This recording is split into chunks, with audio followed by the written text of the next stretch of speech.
Hello and welcome to Just Hoops. The Minnesota Timberwolves are one of the best turnaround stories in the NBA this season due to their recent play.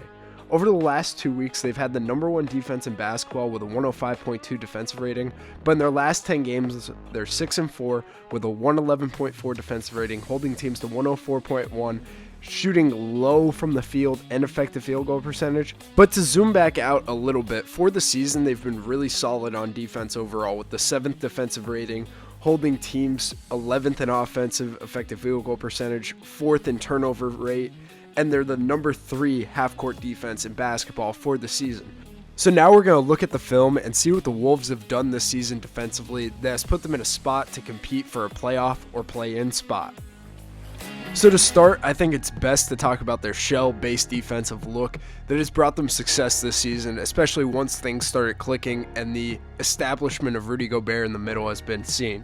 But their defense starts at the point of attack. They do a tremendous job at applying on-ball pressure to the best extent possible for the given player guarding the ball. So whether it's Kyle Anderson, Jaden McDaniels, Anthony Edwards, D'Angelo Russell, whether Naz Reid gets switched out, it doesn't matter who's on the ball. They want that guy to apply as much pressure as they can to make it difficult for the ball handler to get to their spot, get downhill, get whatever they're looking for, and it all starts at the point. This defense is a high-pressure, high-playmaking defense, as seen in the stats. They're top 5 in steals, top 8 in blocks, and it's all because of this pressure applied at the point. The help side is huge also, but the way that they get up into the ball, the way that they make the ball handler feel their presence, the way that they're just so active at the point allows the rest of the defense to settle in and be successful.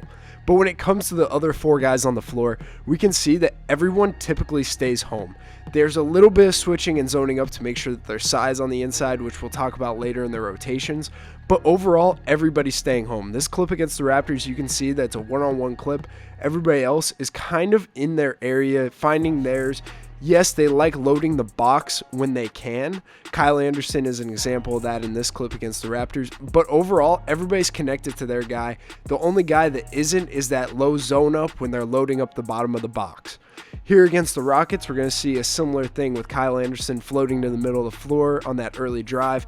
Then as the possession continues to go, we're going to see Kyle Anderson floating. Jaden McDaniels is zoning up behind him. But overall, everyone is kind of staying home, staying with theirs, and trying to stay connected, deny, and make it difficult for the ball handler to have any passes out. Another clip against the Raptors, we're going to freeze it, and we're going to see how they load up on a drive. Pascal Siakam's going to have the ball. He's going to be trying to get downhill, but everybody's connected to their guy. The only area of the floor in which Minnesota has to load is the bottom of the box. Besides that, they're in full denial, basically, just making it difficult for the ball handler to have any way out.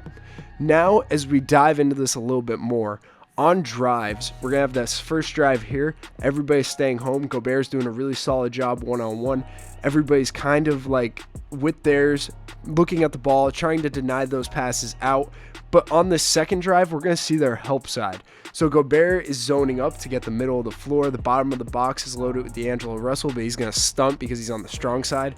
But the help comes from the big on the weak side of the floor.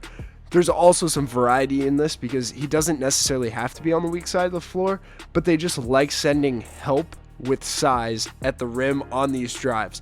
Besides that, everybody else is kind of zoned up, denying, and making it really difficult for a pass out.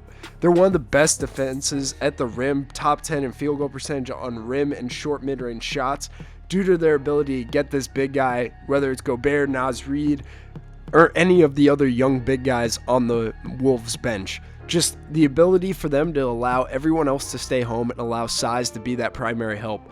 They do a good job in this clip here against the Raptors at allowing Naz Reid to switch and scram off the ball to be that guy at the rim.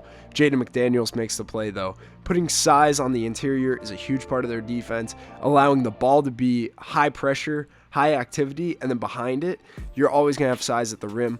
Then in these last few clips, we're going to just look at their full rotation. They're very connected defensively. They don't switch a ton, but they do switch a good bit off of the ball in terms of always having somebody connected to someone and always having size down low in the paint to just make a play if necessary. Here in this clip against the Warriors, we're going to see Kyle Anderson flies over, Anthony Edwards drops, then comes back to his, then Jaden McDaniel gets on the ball. There's that stunt heavy at the nail. The nail and the box, the block is kind of the two areas of the floor that they always make sure that there's somebody there in case of emergency. But overall, everyone's staying home, playing one-on-one. They're going to load the box on you low, but up top, everybody's going to be high, up in the gaps, pressure, denial, and it's just a really high pressure, high playmaking defense, and it's fun to watch what they do on a nightly basis. Now let's look at their ball screen coverage. Chris Finch over his time in Minnesota has experimented a ton in pick and roll coverage, but this year with Rudy Gobert in the lineup now, he resorted to putting Gobert in a situation where he is successful as a drop man. He's keeping two guys in the action, guarding 2-on-2, and everybody else is typically staying home. Here against the Pels, we'll see everyone is in a denial area, allowing it to be a 2-on-2 action, making it difficult for the offense to find advantage. Here we're going to have a 3 flat look.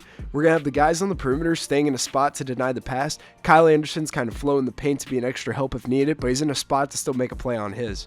Then in this clip here against Sacramento, we had the over, drop, and it's just really tough for offenses to get easy paint touches.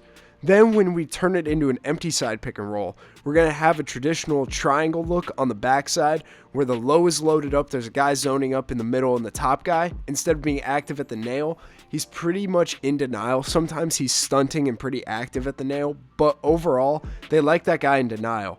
He's going to try to prevent an easy pass out, but overall, it's the same thing. Keep two guys in the action and make it difficult for the offense to find easy looks and getting 2-on-1, getting an easy dive, man, getting different things off of that because two are on the ball. Chris Finch is keeping it simple, keeping two in the action, and everybody else is kind of sticking to their principles of loading the low box and keeping everybody else home in denial, making it tough. But then when we have different bigs in the game, Naz Reid especially, they're a lot more active. They're up at the point of the screen, just making it difficult with a quick or hard show, staying with them for a slide or two, then retreating back. In these, we're going to see a lot more activity on the backside in terms of loading the rim, and then that guy is really good at forcing turnovers because teams are cutting there, making plays happen there, and they're just flattening out, making it difficult to get to the rim. Here we're going to have the paint loaded, and then everybody wheels back out. Naz Reid then gets in position, forces a turnover.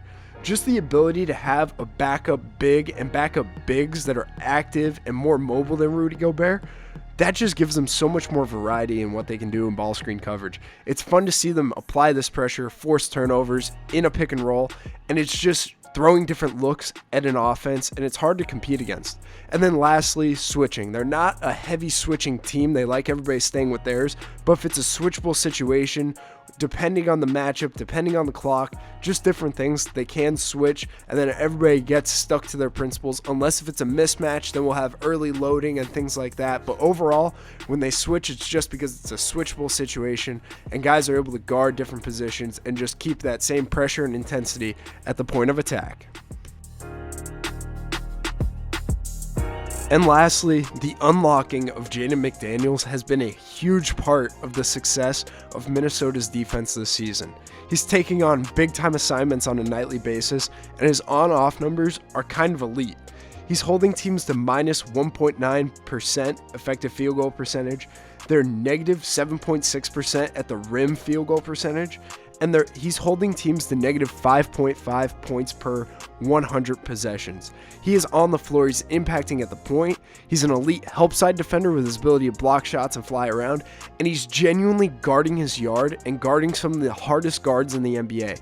From guarding Pascal Siakam, Brandon Ingram, to guarding Ja Morant and Jalen Green. He's taking on all these different assignments, and he's doing a phenomenal job with them. Staying low, staying in his stance, using his size, length, and athletic ability to impact plays at the point, and his ability to take on these primary matchups on a nightly basis has allowed Anthony Edwards to thrive. It has allowed Gobert to be a great drop man.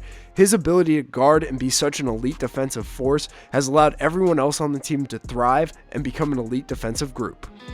Chris Finch and the Timberwolves have found themselves sitting in the playoff hunt due to an elite defensive turnaround and their ability to play as a group and connect it at this end of the floor, making plays and just making things very tough for offenses. So I hope you guys enjoyed this video, learned something about defense at the highest levels. For more content like this, please like, subscribe, and share, and we'll catch you in the next one.